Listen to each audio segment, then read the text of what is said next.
Assalamualaikum warahmatullahi wabarakatuh. Alhamdulillah wassalatu wassalamu ala asyrafil anbiya'il mursalin wa ala alihi wa ashabihi ajma'in, amma ba'du. Puji syukur kita ucapkan atas kehadirat Allah Subhanahu wa taala yang senantiasa masih memberikan nikmatnya kepada kita, terutama nikmat kesehatan dan kesempatan, sehingga kita masih bisa melaksanakan kegiatan kita sebagaimana mestinya. Salawat dan salam kita hadiahkan ke roh junjungan Nabi kita, Nabi Muhammad SAW. Allahumma sholli ala Sayyidina Muhammad wa ala ali Sayyidina Muhammad. Sebelumnya perkenalkan, nama saya Anggi Rizky Namora Harahap, NIM 2211020076 dari Prodi Sejarah Peradaban Islam UIN Imam Bonjol Padang. Baik, pada kesempatan kali ini saya akan membawakan materi sekaligus menjelaskan tentang ISIS sekaligus sebagai tugas ujian akhir semester dari mata kuliah Kapitas Leksa. Baik, sebagaimana yang saya sebutkan sebelumnya, pada kesempatan kali ini kita akan membahas ISIS. ISIS atau Islamic State in Iraq and Syria merupakan gerakan atau organisasi radikal yang muncul akibat situasi politik dan budaya, bahkan ekonomi, yang merasa atau menganggap bahwa Islam itu dipinggirkan dan terabaikan di Timur Tengah. Cikal bakal ISIS adalah gerakan Tauhid Al-Jihad, sebuah cabang organisasi Al-Qaeda yang beroperasi di Irak menjelang invasi Amerika Serikat ke Irak. Sebagaimana yang kita ketahui bersama, sebelum berkembangnya ISIS atau munculnya ISIS, di Irak itu sendiri telah muncul sebuah organisasi ekstrim atau yang dianggap juga organisasi radikal, yaitu Al-Qaeda. Organisasi yang muncul pada akhir tahun 1980-an. Kelompok ini muncul dari pengalaman perang Afghanistan yang kemudian berkembang menjadi organisasi internasional yang menggunakan kekerasan dan teror sebagai cara perjuangan mereka dalam mencapai tujuannya. Berbeda dengan ISIS, Al-Qaeda sendiri tidak berfokus pada penguasaan wilayah untuk mendirikan sebuah negara Islam, melainkan fokus terhadap simbol kekuatan Barat, terutama Amerika Serikat dan sekutunya. Aksi teror Al-Qaeda banyak dilakukan melalui jaringan dan sel-sel di berbagai negara. Al-Qaeda sendiri didirikan oleh Osama bin Laden sebagai pemimpin utamanya juga.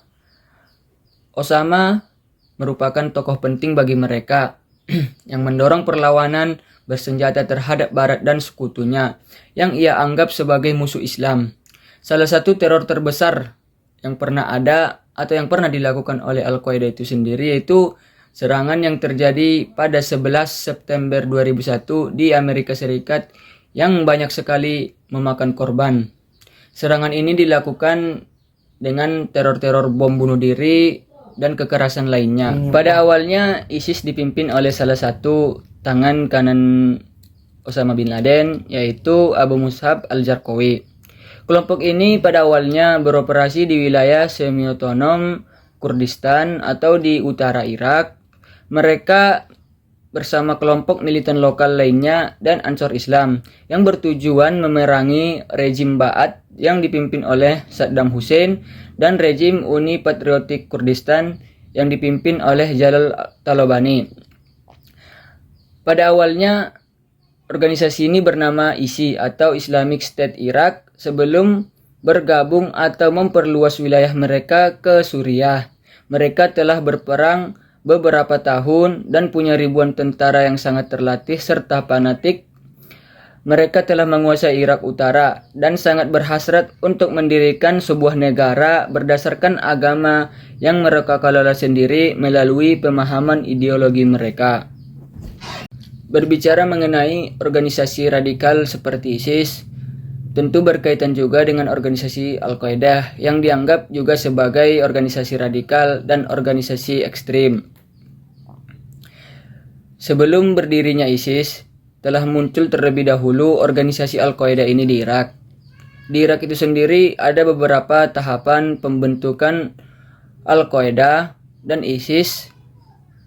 Mulai dari yang pertama yaitu tahun 2004 sampai tahun 2006, yaitu pembentukan cabang Al-Qaeda di Irak yang dipimpin oleh Abu Musab al-Zarqawi dan disebut Al-Qaeda in Mesopotamia. Ini mengorbankan perang teroris dan gerilyawan terhadap Amerika dan pasukan koalisi, serta terhadap penduduk Syiah yang mereka peperangi. Tahap pertama ini berakhir ketika Abu Musab al-Zarqawi tewas dalam target serangan Amerika Serikat pada bulan Juli 2006. Tahap kedua pembentukan di Irak yaitu terjadi pada tahun 2006 sampai 2011. Di mana yaitu pembentukan negara Islam di Irak atau ISI. Jadi sebelum mereka memperluas wilayah atau membuka cabang di Suriah, organisasi ini pertama kali bernama ISI, bukan ISIS sebagaimana yang kita ketahui. ISI menjabat sebagai jaringan untuk beberapa organisasi jihad yang terus melancarkan kampanye perang melawan Amerika Serikat dan pasukan koalisi dan penduduk Syiah lainnya. ISI melemah ketika menjelang akhir tahun dari keberangkatan Amerika Serikat di Irak, diikuti oleh kesuksesan pergerakan militer Amerika dan kebijakan politik yang mendukung penduduk Sunni, di mana Amerika Serikat mengetahui bagaimana mereka dapat memenangkan hati dan pikiran mereka dengan mendukung penuh Sunni yang ada di Irak. Pembentukan tahapan ketiga yaitu terjadi pada tahun 2012 sampai 2014, yaitu penguatan ISI dan pembentukan ISIS. Setelah tentara Amerika menarik diri dari Irak, ISI menjadi lebih kuat dan menyusul perang sipil yang terjadi di Suriah. Hal ini menjadikan ISI mendirikan cabang di Suriah dan disebut sebagai Front al-Nusra. Namun pertikaian pecah antara ISI dan cabang Suriah yang menyebabkan keretakan antara ISI dan Al-Qaeda dan pembentukan negara Islam di Suriah dan Irak terjadi pada tahun itu atau yang kita kenal saat ini yaitu ISIS. Pembentukan tahap keempat terjadi pada tahun 2014, yaitu dramatiknya prestasi negara militer muslim yang paling menonjol adalah pengambilan alih kota Mosul atau kota terbesar kedua di Irak.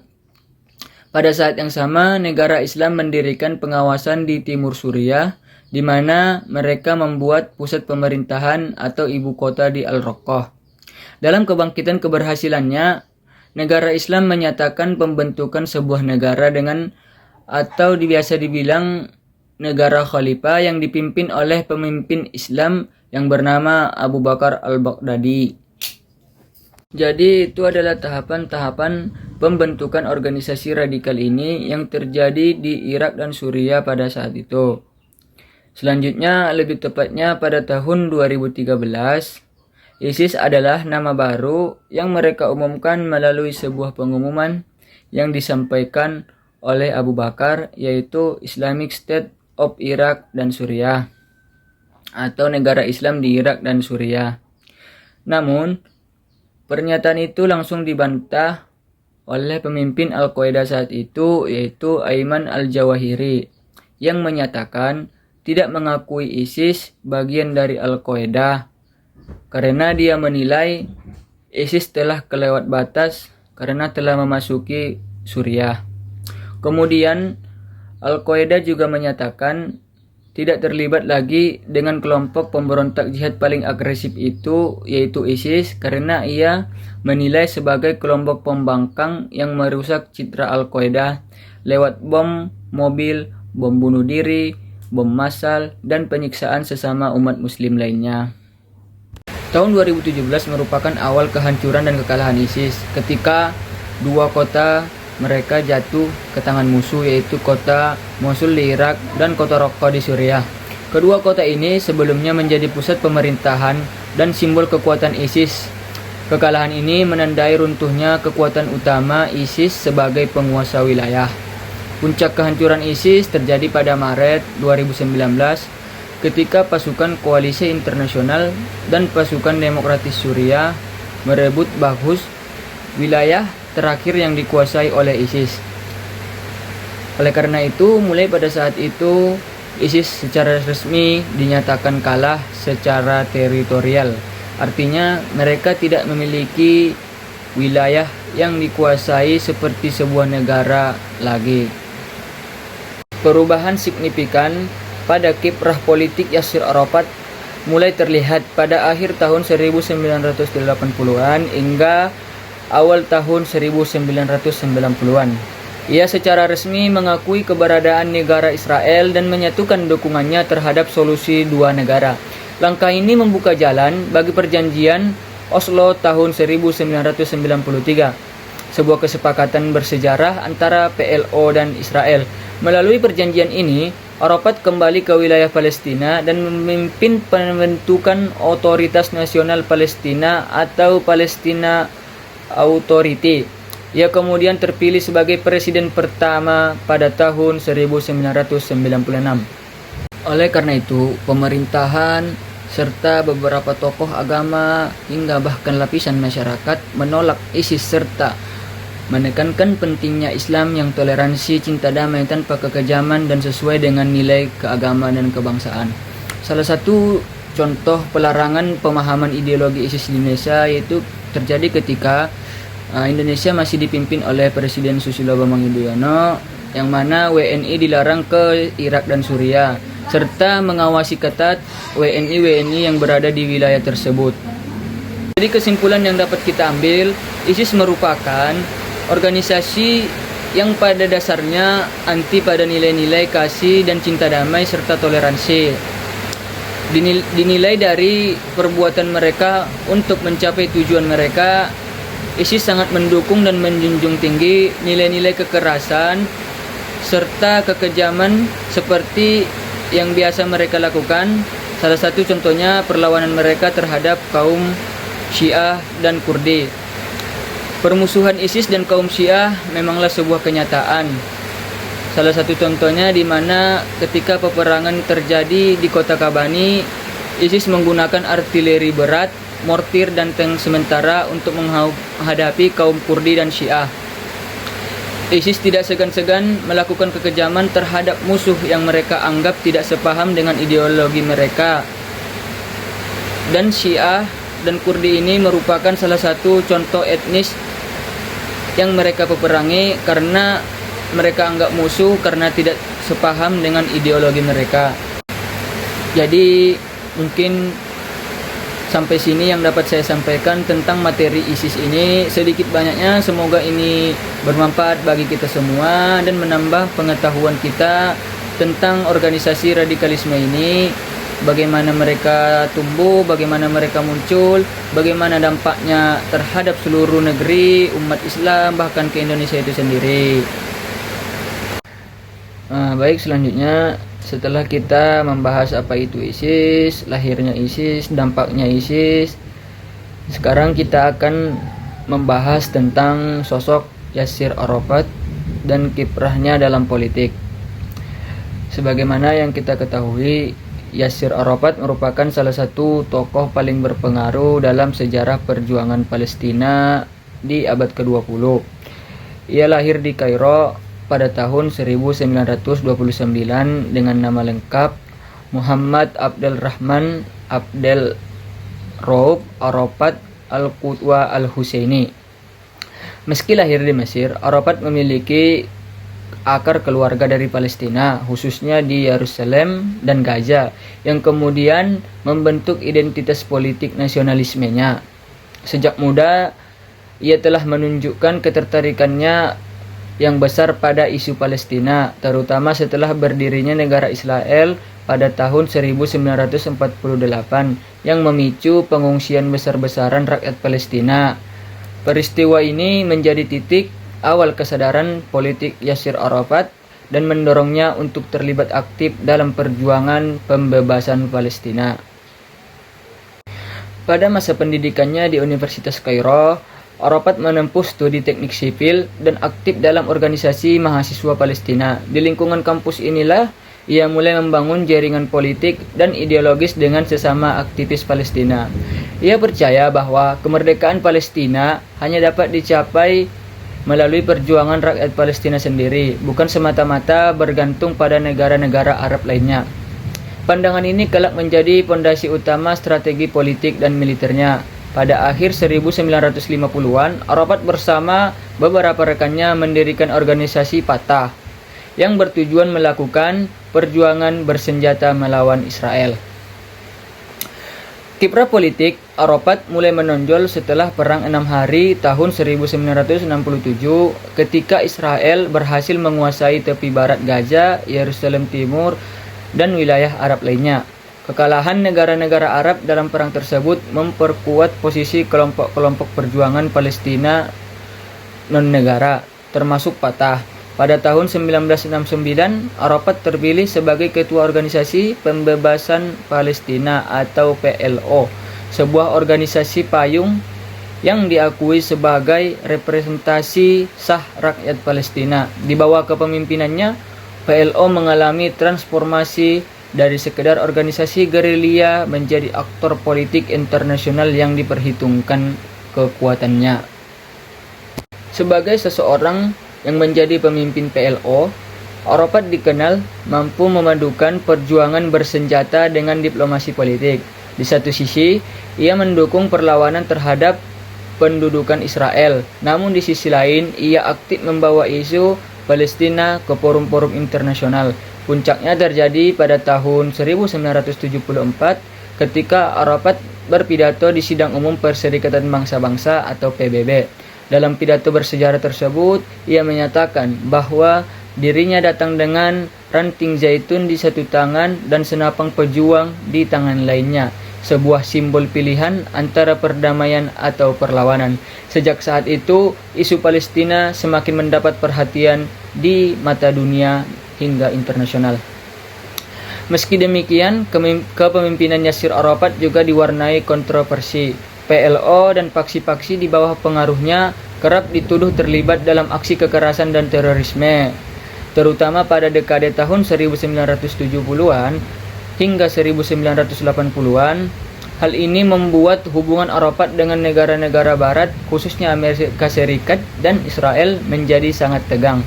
Namun, seiring perubahan dinamika global dan regional, Yasir Arafat mulai menggeser strategi perjuangannya ke arah solusi politik dan negosiasi. Perubahan signifikan pada kiprah politik Yasir Arafat mulai terlihat pada akhir tahun 1980-an hingga awal tahun 1990-an.